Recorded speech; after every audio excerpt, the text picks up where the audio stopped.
believe me, for God's sake, listen to me. Diana, in her own words. It is better that the public see what she says. Funny, touching, surprisingly candid, on the burst of romance that started it all. Whereupon he leapt from me, kissing me and everything. I thought, yeah, you know, this is not what people do. The courtship with Charles. We met 13 times before we got married. The intimacy of the marriage. But it's odd. It's very odd. The bitter years of anger and adultery. He said, well, I refuse to be the King of Prince of Wales. I never had a mistress. This is the story only Diana could tell. About her troubled childhood, her eating disorder. I didn't think I was good enough for this family, so I took it out on myself. And how she finally found the power and the voice to fulfill the destiny she had dreamed about. I knew that something profound was coming my way. I'm so proud. In a worldwide exclusive, Anne Curry with a Diana you've never seen before. Tonight, Diana Revealed. And now, Diana Revealed. From London, here is Anne Curry. Good evening. For all we've read and seen of Princess Diana, one of the most compelling questions still unanswered is this. How was Diana able to transform herself amid the pain in her personal life into a powerful voice for millions in need? The girl once regarded as shy Di grew into a woman, speaking out forcefully on issues like mental illness, AIDS, bulimia, and landmines, defending those least able to defend themselves. How did she do it? The answer might be found in the tapes we'll be showing you for the first time tonight. They reveal Diana in rare, unguarded conversations at a critical point in her life as she was just beginning to reclaim herself, to find out what really mattered. She is funny, reflective, and surprisingly candid about her suffering, and she could not have picked a more difficult time to talk. There's just nobody to physically scream at, or someone put their arms around me, just listen. It's a tape of Princess Diana, unlike any you've ever seen. And I said, what to do, what I do, I'm coming to you, what do I do? And she said, I don't know what you should do. She told us, and that was it. That was help. For a woman so guarded, the conversation is strikingly honest. For a woman so polished, surprisingly informal. It's a remarkable videotape, hidden away for years, and only now come to light. I was always told by my family that I was the thick one, that I was stupid, and that my brother was the clever one. And I was always so conscious of that. I used to go to heaven just crying, saying I wish I wasn't so stupid. Who was Diana talking to? And why did the normally private princess, who almost never granted interviews, sit down for such an intimate discussion? The story begins in 1992, the royal family's most troubled year.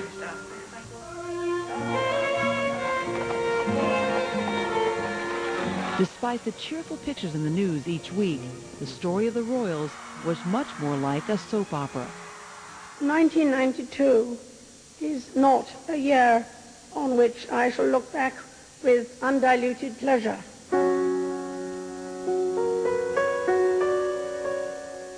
Prince Andrew and Sarah Ferguson had announced their separation in March. Princess Anne, the Queen's daughter, divorced in April. Then came the news that rocked Britain to the core. We do face a crisis in the House of Windsor. It's obvious to everyone. I was a bit shattered. It sounded too much like an eye for an eye for me. I think she's been badly treated. The palace have not faced up to this crisis, and crisis it is. An explosive book called Diana, Her True Story, published that June, made scandalous charges about the Prince and Princess of Wales. The book said Diana had tried to commit suicide several times, that she'd suffered from bulimia, and that Diana and Charles, both miserable in their marriage, had both turned to others for love. Clearly, the Prince and Princess were living unhappily ever after. A lot of the people working closely with Charles and Diana knew the truth about the state of the marriage. But I suppose we all hoped that things might get better. Patrick Jeffson worked as Diana's private secretary for 6 years. He says by 1992, Diana and Charles agreed their 11-year marriage was all but over. Although it was very sad that they found they couldn't work together anymore, there was a real sense of relief. that at least the difficulties were now being publicly acknowledged. And a line could be drawn under that phase of the marriage. We didn't know what was going to come next, but it had to be better. The question was, what did all this mean for Diana's life? Though not yet divorced, she was really on her own now, with 2 young sons and only the grudging support of the royal family. The princess knew she had to figure out a new role for herself. She had fame, and she wanted to use it to speak out on important issues. But for all her many gifts, a silver tongue was not among them. For many, the tragic consequence of their addiction is that they have lost their jobs. Diana, then often called Shy Di in the British tabloids, had the kind of public speaking style that could make members of the audience drift off to sleep, or maybe wish they could. We cannot afford to think of HIV and AIDS as someone else's problem. But there was someone listening to her, someone who would help change her life. I think it was a Friday evening, and I heard a little bit of a speech that Diana had given on the radio. And she was terrible. Peter Sutherland is a former actor who once appeared in British soaps and the movie A Bridge Too Far. Over the years, he developed a thriving business as a communications consultant and voice coach. In 1992, one of his clients happened to be Diana's personal trainer, Carol Ann Brown, and Sutherland says he told her the princess could use some help with public speaking. A week later, Diana asked to see him in Kensington Palace. As I went up the stairs to her private room, she came running down. Dum, dum, dum, dum, dum. Hello, Peter. It's this way. In their first meeting, Sutherland says Diana came across as a frightened woman, shell-shocked by a bad marriage and worse, publicity. Sutherland told her giving good speeches could be a therapy of sorts and a way for a soon-to-be divorced woman to show her husband and the world that she wasn't frightened and isolated, but strong and independent. You know, before she was tending to do speeches which were either documents written by somebody else or, you know, I'm delighted to be here speeches. She was, you know, those ones made her into a bimbo. She didn't want to be a bimbo. She wanted to be treated as though she got a brain, and she had. Sutherland told Diana she had to drop her regal mask and find the sparkle inside her. He said she could never give a good speech if she didn't know what she was passionate about, and he had a method to help her figure out what that was. After the first session, I said, look, I want to bring a camera. I want you to see you, and we will do your story. You will tell me your story, and then you can watch, because in a way, it does show you who you are. If somebody can draw you out and take you to the best of you, and you then see it, it reaffirms, yes, that is me, it's okay to be me.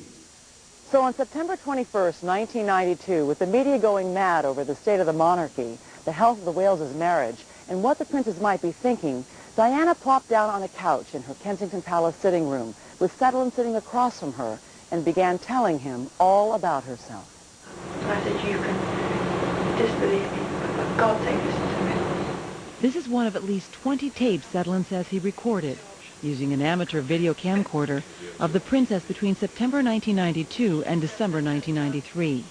Most of the tapes show her practicing interviews and rehearsing speeches. It was only in the 1960s that the World Health Organization formally recognized alcoholism as a disease. But the first tape captured a casual, wide-ranging, and surprisingly frank discussion of her life. As it turns out, it is one of the very few interviews she ever recorded on videotape, and it may be the most natural.